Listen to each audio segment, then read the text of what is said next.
everyone, it's me, Dr. Whimsy, and today we're talking about a subject that's becoming a lot more up and coming as the years go by, and that is the subject of how to protect ourselves from cognitive decline, risk for conditions like dementia, Alzheimer's disease. And the reason why I say that it's up and coming is because we're seeing a large number of Americans growing older, the baby boomers, Generation X now too, we're coming up too. So we have to think in terms of protecting our brain health. And I want to talk a little bit about this from the perspective of how everything in the body is connected. And so when we take care of our body overall, when we take care of our body overall, we can see improvement in brain function and cognition as well. And that's because everything is connected. So let's have a conversation about that. What is the biggest risk factor for developing Alzheimer's? The biggest risk factor is growing older. Age is definitely one of the #1 risk factors for Alzheimer's. There's a genetic component that researchers have been looking at. I will link all my information below if you'd like to read more about Alzheimer's disease and the research on treatment. Currently there's no cure, but there's been some really compelling research coming out in that department as well.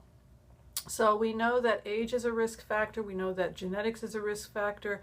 Traumatic brain injury, if you've had a head injury, that definitely can be a risk factor for conditions like Alzheimer's. Blood sugar dysregulation, diabetes, if you have a history of not stabilizing, of having an unstable blood sugar, somebody who's living on Coca-Cola, junk food, etc., you are increasing your risk. People with diabetes, for example, are at greater risk.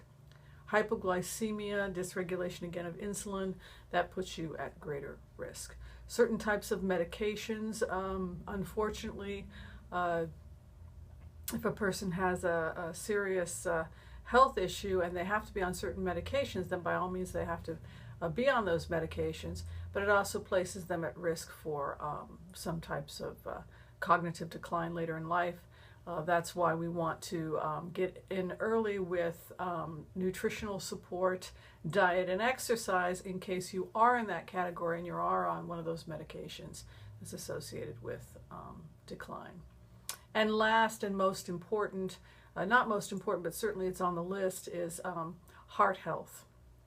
Heart health is definitely associated with increased risk for Alzheimer's disease. If you're on a diet that is not healthful, it's not loaded with antioxidants, if it has a high glycemic index, if it's loaded with triglycerides and bad fats, what we call bad fats, meat, processed food, fried foods, if you've got belly fat, definitely you're at increased risk for Alzheimer's, because there's a correlation between heart disease and Alzheimer's. In plainer words, what is bad for the heart is bad for the brain. Again, going back to this idea that everything is connected.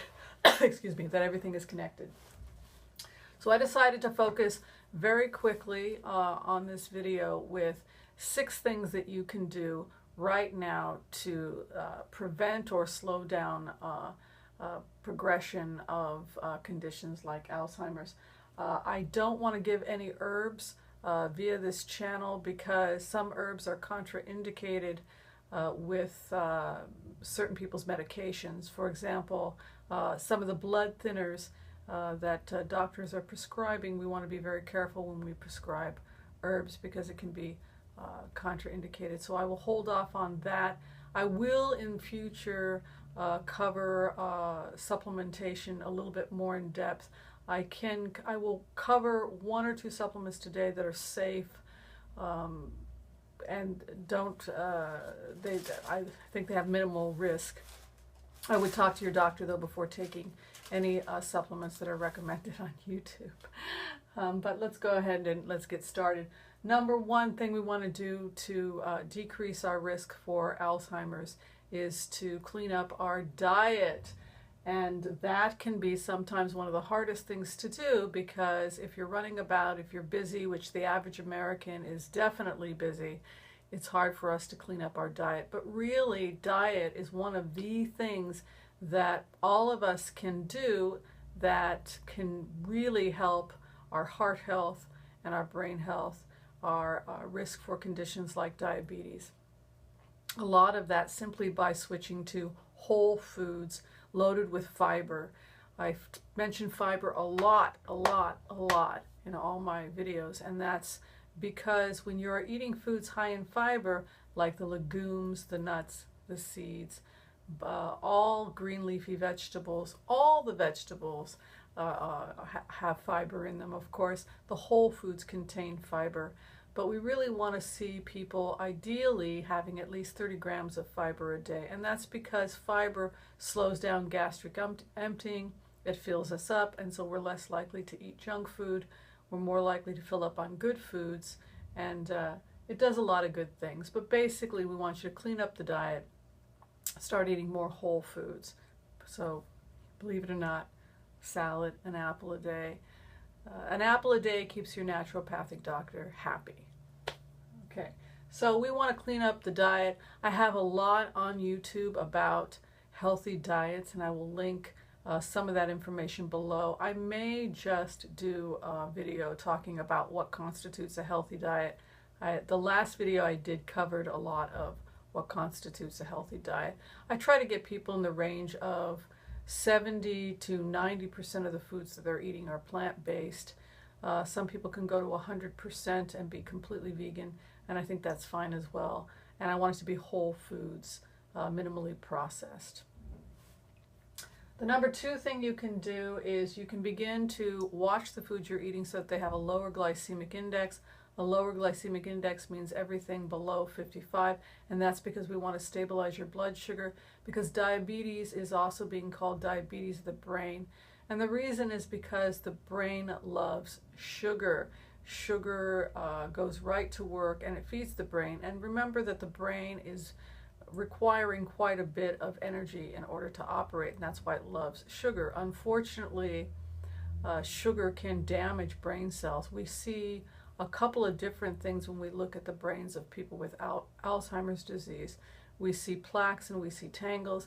When we do an MRI or they look on CT, there's specific changes in the brain we look for, and there's some strong evidence that blood sugar dysregulation, diabetes, too much glucose entering the brain too quickly may be one of the risk factors associated with the damage we see associated with amyloid plaques and tangles.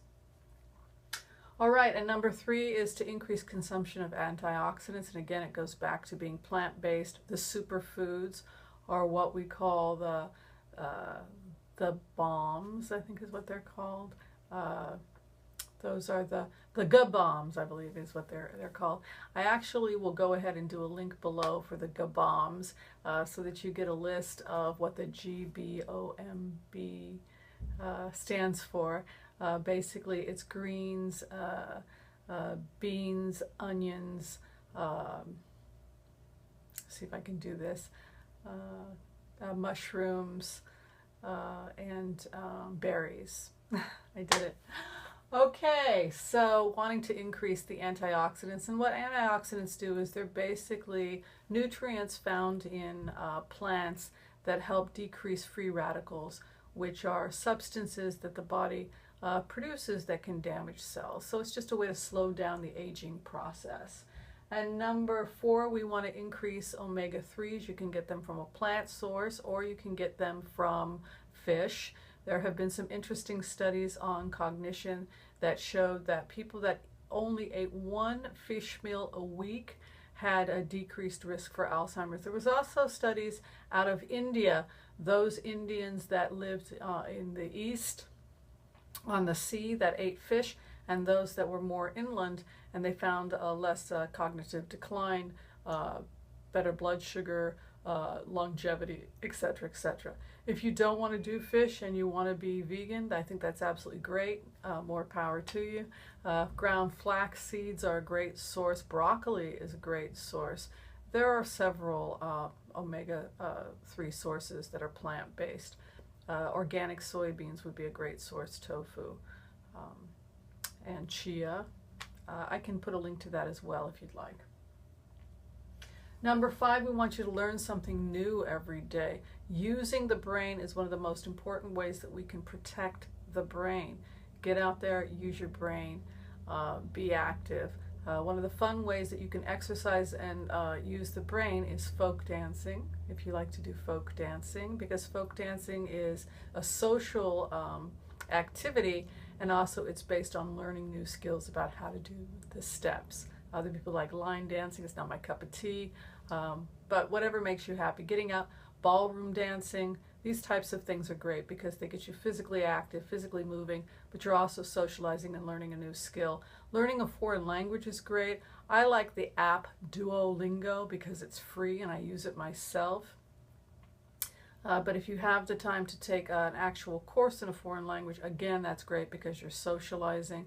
Even though I didn't put it on the list, I think socializing, human contact, interacting with other people, having a really active social life is incredibly important for cognitive health. And in fact, when we see cognitive decline, we see it often in people who feel isolated, alone, depressed. They don't take meals with other people. They tend to eat by themselves. And I think that can sometimes cause us to become lazy. We don't want to take a proper meal in. Instead, we just want to have tea and toast and go to bed. And that's actually associated with bad nutrition and increased risk for Alzheimer's. So get out there, make friends. There's a lot of people who would probably love to be your friend. And it's simply about making ourselves available, whether it's volunteering at an animal shelter or simply going out and taking dance courses like I mentioned before. And finally, it's exercise. The big E, getting out there and physically moving. Cardio definitely was on the list in every course that I've taken on cognitive decline and risk for Alzheimer's. It was about moving, physically getting out there and moving the heart. Again, because of this correlation between heart disease and increased risk for Alzheimer's. So 30 minutes a day was recommended, even if it's just walking in the neighborhood, but you want to get your heart up. So that is it. Dr. Whimsy's top 6 suggestions with an extra 7 in there. Get out there and be social, make friends, fall in love, all that good stuff. It's part of being human is to be social. I think it's a great thing to do. There's meetups pretty much in every major city. I don't know if everyone knows about that, but that's a website that helps connect you with like-minded people for various different meetup events. I guess I can put that below as well. All right, I want to thank you for watching my video channel. My name is Dr. Whimsy Anderson. I'm a naturopathic doctor based out of Los Angeles, and I answer people's basic questions about naturopathic medicine. I am licensed to practice medicine in the state of California, and I'd love to answer any questions that you have or concerns you have that you think a naturopathic doctor might be able to answer. So be sure and share, like, subscribe. And if you would like to contact me privately, I do general wellness consultations via telemedicine as well. And I will link that as well below. Thanks for watching. Take care, and we'll see you next time. Bye-bye.